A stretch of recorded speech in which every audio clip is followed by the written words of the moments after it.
Hi, I'm Webb Porter here at Super-Sod of Orangeburg along with Greg Nichols. Hey again, thanks for joining us, and I am Greg Nichols. I'm going to talk a little bit about tall fescue this season or through the fall.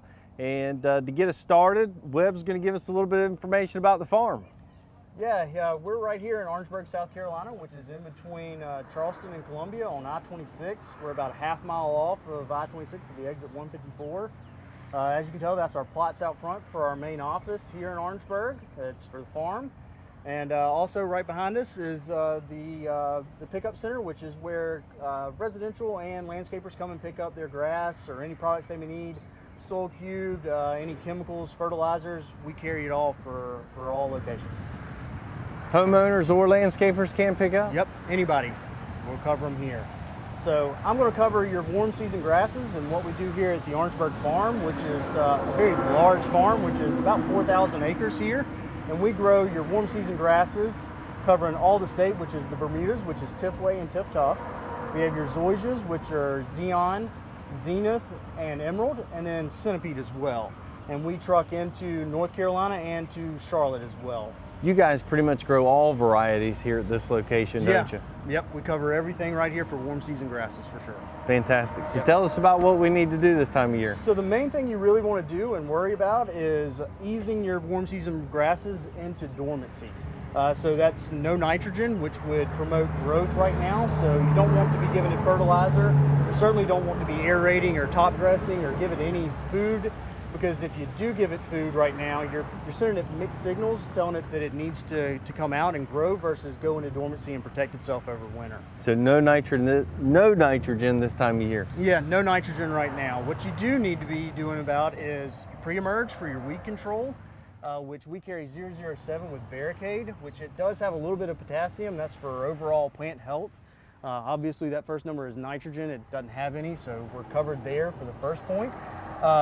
You really just want to put that down as a weed preventer to stop any growth of any weeds that you might have from your nutsedges and some of your broadleaf stuff as well. We're talking about winter annuals, right? Because obviously we don't want to see a bunch of green patches in a brown yard. And that's what the Barricade is going to help do, is prevent those from coming out. It's not going to be foolproof, but it will certainly help you out for the most part, cover those. Fantastic. So as a preventative though, is there anything else we need to look at preventing? Absolutely. So a fungicide is something that you really need to be considering right now. Putting that down, which we carry Headway G. It covers probably 8,000 to 12,000 square feet. Because you're going to go into cold, wet, damp conditions over winter, you really need to be thinking about what is going to be preventing fungal from growing. Putting it down now and applying it now will help whenever you start seeing brown spots, slime, lesions on your grass. Yep. That's something you'll be on the lookout for, but if you've already put it down in the winter, you've essentially covered yourself for coming out into green up next spring. A little opposite than fescue. As we're cooled down with warm season grasses, this is the time to protect it, right? The main thing that you need is going into dormancy. You want to help it to get into dormancy. Water, mow as usual. No nitrogen, no food. Be preventative as best as you can. Take care of it before we see it green up in the spring, basically. Absolutely. Continue to mow? Yep, absolutely. Mow. For most grasses, for warm season grasses, dormancy is probably in the next month or so, and then you can stop your mowing. Continue to water as needed, which might be if you hit a dry spell and you're just not getting any form of moisture, you definitely need to pop him with just at least a little bit just to give him something. That Headway G, just to go back a little bit, it is okay for all varieties of warm season grasses, Yeah, correct? there's no problem with putting it on Bermudas or your zoysias or Centipede. It's all safe for them. Fantastic, fantastic. Is there anything else we really wanted to look at? No, I think that covers it. Come by and see us for anything and everything. We carry absolutely everything that all the other stores do. We carry all your grasses, all your big yellow bags, as you can see behind us, and all your chemicals and fertilizers. Fantastic. Webb, I do appreciate the help with the warm season grasses. We'll start in on tall fescue. Thank you. So looking at tall fescue this time of year, you know, we've got cooler temperatures, and those cooler temperatures are really going to help a fescue because tall fescue is your cool season grass, right? So what do we need to do now? Clean it up. I mean, if you've got weeds or anything else that you've been looking at for the past couple months through the heat, now's the time to get rid of all that stuff and start focusing on our seeding. whether you are establishing a new lawn or whether you are trying to aerate and overseed, this is the time to do it. Again, colder temperatures, your cool season grasses, this is where they're going to prosper. This is where they're really going to do what we need them to do, right? So when we're thinking about that, the seed, we definitely don't want to incorporate any pre-emergence, okay? So opposite of your warm season grasses, just like Webb talked about, let's forget about any pre-emergence. Why? Because those pre-emergence are going to keep our grass seed from coming up, okay? So don't go out and think that it's good to apply it before you seed. That fescue seed is still going to be affected, and we definitely don't want anything affecting our growth, new growth of our fescue seed, excuse me. We're trying to go ahead and get everything out of it. We're trying to repair our fescue lawns from that heat damage. So anything you need to do to clean that up now, we want to look at seed. So whether you're aerating to relieve some of that compaction or just completely tilling to get a new established lawn, want to look at our elite tall fescue seed. It is a fantastic variety of seed. We've got a mixture, so it is a turf type tall fescue blend, and really has some great features. We've got basically a fungicide and a mycorrhiza, and it helps protect that plant for the first month of its growing time. So think about our elite tall fescue seed. It does a great job, but I also really want to express how important it is and how beneficial it is to apply something like our soil cube. Our humus compost is great. When you actually apply a top dressing to something like a overseeding, you actually get that soil cube down in those holes. It's very beneficial. You can incorporate it into your new seeding. But what it does is actually creates a fantastic seed bed. It allows that fescue seed to get some of that moisture. You know, most of your times, you know, you wonder why you only got seed coming up in those little holes, or why you're not getting anything in bare areas that just haven't been touched. Well, if you're adding something on top, you're putting that soil cube, it's going to cover it, it's going to give it the nutrients that are there right away. That humus compost does a fantastic job of providing those nutrients at the time that plant needs it. And look, I mean, we're talking about a juvenile plant, right? So it's small, it wants to grow, you're trying to get it to establish, so give it the nutrients it needs with our soil cube. It does a fantastic job. Right now, we do have seed packages. These packages that we'll have throughout the fall, it's a great opportunity to get seed and soil to add to it. Little tip here. A lot of you people may be looking at some of your neighbors thinking, why is his lawn still green and mine's starting to yellow out through those really cold months? And realistically, a lot of that is from microorganisms, organic matter being in there. And so those microorganisms still have a little tendency to be at work during the cold. So they're doing their job. They're still providing nutrients to that plant. So get that organic matter in there, help your fescue, help it to establish. This is the time, okay? We want to forget about seeding in the spring, especially in our southern regions. The reason for that is fall actually is a great time. It's probably the best time to incorporate fescue seed. It gives it the opportunity to root now. It gives it the opportunity to root again in the spring. It'll still do a little bit, have some activity in the winter months when it's cold, but you give it a much better chance of getting a bigger, stronger root structure through the time of winter and spring before it gets into the summer heat, right? And that's the same thing with sod. So if you're looking to sod now, again, fescue, it is the time to go ahead and get it down, get it to root. Let's give it the best chance we have through the summer for next summer. So from a maintenance standpoint, when you're looking, what are you looking to do now? Aside from just getting it established, we can reduce the water this time of year, right? We don't need as much. Mother Nature is certainly helping us out. It's a nice cloudy day. It's not allowing the moisture to leave, so we don't necessarily need to put as much in. We can kind of not necessarily worry about the fungicide as much. Like Webb said, it's going to be more important on your warm season grasses than it is your cool season this time of year, because it's just not, those pathogens just aren't active with cooler temperatures when it comes to fescue. Excuse me. The other thing to do, or you can do, is look at mowing your grass a little bit shorter. It tolerates it now because it is in a cooler temperature. So realistically, keep doing what you're doing. If you have any questions, if you want to get those packages, please see us, come to the store to see us. Call the number we've got there. We can certainly answer any questions you've got regarding that. And please, give us a call, come to the store, go online. Go online as well. And that's where we've got all our stuff. You can kind of take a look at it, but we are here to answer any questions you have. Speaking of questions about some of the most noxious weeds that are out there, Hillary Thompson, she's here to talk to us about that dreadful summer weed. Thank you, Greg. Nutsedge. You called it noxious and dreadful, and it can be, but I was sitting here thinking how fascinating this weed is, and I'll go into some of the botanical details that make it so fascinating. Appreciate you. Absolutely. Yellow nutsedge is our weed of the month. So I'm going to talk about some of the characteristics. I'm going to talk about the common name and how the clues are in the name, and we're also going to talk about the eat it and treat it section.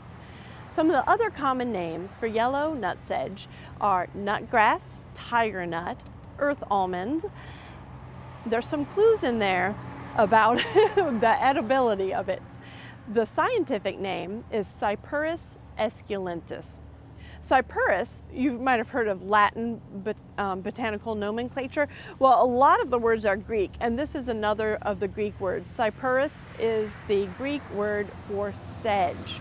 Interestingly, in the Cyperus genus is papyrus. You've probably learned about papyrus in grade school and how the Egyptians used it to make the first form of paper.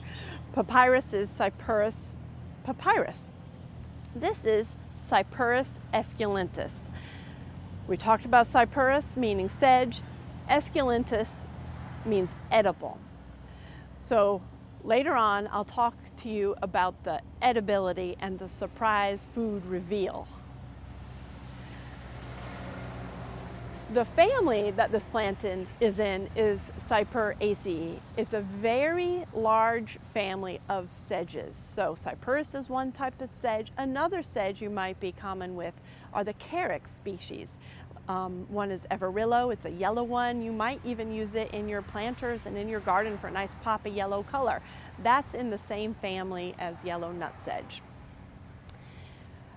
This looks like a grass. It has parallel leaf veins, has even sort of grass-like flowers. It's a monocot like grass, and that is monocots are based on the parallel vein leaf structure and how the cotyledons go out. We explain a little bit more about that on our blog post, but I'm going to just keep on moving because it's going to be a little bit of a longer segment. It's a sedge, not a grass, and we need to know that in order to treat it. To eradicate it, we don't treat it like our grassy or broadleaf weeds. It's treated differently, and we'll get into that a little bit later as well. Let's talk about some of these botanically fascinating aspects. The habit, it's pretty vast. Donna, will you show a picture in the lawn?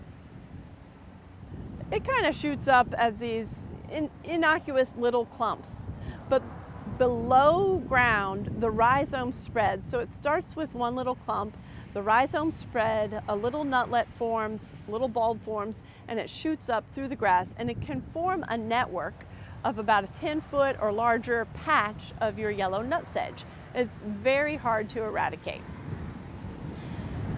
So that's a little bit about the habit on the larger scale. So let's focus in on the habit. It starts as a little bulb. If you can pan in on this Alex, and see, it's a little bulb much like you would see the onions in your lawn. Onions are an entirely different family. Believe it or not, onions are in the lily family. This is in the Cyperaceae family. So you've got the little bulb, and then you'll see a little bit of brown. You might hear of purple nutsedge. That's a look-alike. This is not why it's called purple nutsedge. Purple nutsedge actually has purple flowers, whereas these have the yellowish greenish flowers. A little more about let's go into the stem rather. We talked about the bulb. Right straight up from the stem, I'm sorry, let me phrase that better. The stem is triangular in shape. The triangular shape, and there's a cross section in my fingers showing 3 sides. We've talked about some of the other weed of the month, broadleaf weeds that are in the mint family that have square stems. Of course, most stems are round. These are super unique in having triangular stems. The triangle part, you can feel it, starts right at the bulb, goes all the way up to the flower section, and then these little flower stalks are also triangular. I'm going to talk about the roots. The roots go straight down just like typical roots do. You're going to see some brown ones, and the newest ones will be white. I call that out because this little guy right here, that's the rhizome. It's straighter, and you can see it kind of going out at an angle. The roots are kind of crooked shape growing. This rhizome is going to grow out, and a tuber is going to form. However, on this plant, we call the tubers nutlets. Tubers, potatoes. A potato is a type of tuber. It's a storage organ. It's what makes this one of the reasons this weed is so pernicious. Those tubers can live in the ground for years before and survive before they sprout again. So we've got the rhizome that grows out, another tuber forms, and another bulblet forms, just like we saw in the lawn that can make it spread out for 10 feet or longer. The leaves, they're pretty typical, you know, they look like that grassy weed. They're super glossy. That glossy coat makes it hard for herbicides to stick to. We'll go into that a little bit later as well. Now we're going to go up to the flowers. The flowers, you can see it looks like there's leaves here. These are actually called bracts. They are not flowers. If you're familiar with poinsettia and the showy red part of a poinsettia, now there are pink and white forms of poinsettia as well. Those are actually leaves.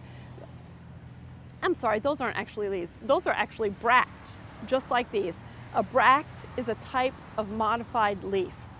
So right near all the flowers come out bracts. There's going to be 3 very large visible ones, and then there might be some smaller ones as well. The flower head is an umbel. If you know Queen Anne's lace or fennel or parsley, an umbel is usually it's kind of a dome-shaped flower. But what makes it an umbel, or one of the reasons it's an umbel, is these stems are of unequal length on a Queen Anne's lace. That's what makes it a dome. These are of unequal length. You can see there's shorter ones here, longer ones here, but they don't make a dome. They're just kind of loose and floppy. There are many lookalikes. We talked about the carex species can be mistaken for sedge, for carex, our type of sedge, can be mistaken for cypress sedges. There's also another common one I'm going to get here. This one was growing in a patch of iris at my house. This is called globe sedge. It looks a lot like yellow sedge. It's shorter though, it's darker green. It also forms more of a clump. It was just intertwined with the irises. It has short rhizomes that make it a big clump. It doesn't send them out as far. Also the flowers, and here are some here, they're a little different. They're rounder. And we'll talk about a little bit about the flowers here on the nutsedge, the yellow nutsedge. You can see they're a lot bigger, and Donna has a close-up of them as well. They start out yellowish green, but they turn straw colored. It's a bigger flower than the globe sedge. Now I'm going to talk about a little bit about the life circumstances of the yellow nutsedge. It is a perennial. That is something to keep in mind if you're wanting to treat it with pre-emergent herbicides. It is not going to treat existing infestations, but it will prevent new infestations if you have a particularly bad problem.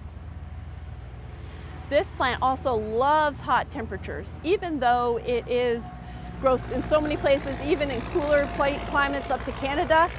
In my garden in Zone 8, it doesn't really appear till June when the air temperatures and the soil temperatures are good and hot, baking hot. This plant is going to come shooting up right through the lawn. It's going to outgrow the lawn. So even if you're mowing regularly, for my zoysia on a weekly basis, I mow every 7 days, it still shoots right up. We talked about that with Dallas grass. That can make it challenging to control as well. So it's hard to control just by mowing. Yellow nutsedge is a great lover of wet soils. It grows naturally in ditches all over the place, and there it will get about 2 feet high. I think of it as knee high to a little bit taller. Some of the other sedges, like I just showed you, the globe sedge is a shorter plant.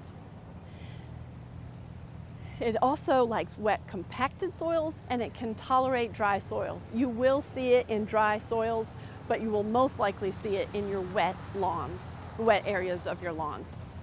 And want to make sure you realize too, this plant loves full sun. So hot baking weather and full sun, this plant is going to be thriving. I don't really see it in shadier areas. The eat it or treat it section now is the most fun section of the day, because the surprise reveal is that the nutlets, the tubers, we call them nutlets on this plant, and I don't have one in my hand here because I just yanked this up this morning. Horchata. You've probably seen it on a menu in a Spanish restaurant or a Mexican restaurant. It's spelled horchata, but it's pronounced horchata, and it's a delicious beverage made from this nut. Now it is a different strain or variety that is cultivated for bigger nutlets. But technically, you can make horchata from this weed in your lawn. There are also many other related cyperus species that are edible. It's an interesting journey you can go on just studying the edibility of this plant and related species. So about manual, I alluded to yanking this up. I only had the globe, I almost called it globe artichoke, the globe sedge with me from my garden. But walking out of the hotel this morning, I saw this growing. And I didn't even break stride, I just yanked it up. It is that easy to yank up. However, left behind were the nutlets, so it's gonna sprout from there again, but it's super easy and satisfying to pull this weed up. It is a temporary solution though. If you want to treat it long term, you're gonna have to either correct your soils, stop watering as much in an area. Maybe you are overwatering. Most warm season lawns, they just need about 1 inch of water a week. If you're watering more, scale back on that. Also, if you have a low-lying area where it's thriving, you can treat it out, and to make sure it doesn't come back, correct that soil. Put in some topsoil, elevate it, correct your water, get water draining towards a ditch, not pooling up in the middle of your lawn. And really, the most effective for this weed, if you need to get it out of your lawn, is the chemical route. Pre-emergent herbicides, the over-the-counter type available to homeowners, aren't really going to work with this plant. We talked earlier about the importance of determining, a sedge is different than a broadleaf weed or grassy weed. It's a sedge, it's not a grass. Pre-emergent herbicides to treat this plant aren't really available to the homeowner. You're going to need to call a pro to come in and treat it with a pre-emergent herbicide. And because of the glossy leaf we talked about, they're going to need to use the surfactant as well. They probably already know that. But still, pre-emergent herbicide is going to be used when it's the worst of infestations. Probably the best way to get rid of it is going to be to use a post-emergent herbicide. We sell that. There are many common types that are very effective. We sell Sedge Hammer here in easy to use individual packets. This packet also contains a surfactant, which is what you need. We talked about that. So you can see the little plus there. Sorry, that's hard to do on a camera. The plus there means it's sedge hammer plus pre-emergent. I said that wrong again. It's sedge hammer plus a surfactant. So it's going to help the herbicide stick to the leaves. You'll see sedge hammer out there without the plus. If you get that, be sure you also purchase separately a surfactant to help you eradicate this. And like I said, there are many other types, and when you're looking for a post-emergent, make sure it's labeled for sedge and as safe for your lawn. Not all these pre-emergents and post-emergents are safe for your type of lawn. So always read the label and make sure it's safe for your type of lawn. I can't reiterate that enough. And if you'd like to know more, there's a little bit more on our blog post. We'll have this linked in the bottom in the notes section so you can read more. And that's it for the Weed of the Month today. The guys have come back to say farewell, and we hope to see you next month in November's Lawn Tips Live.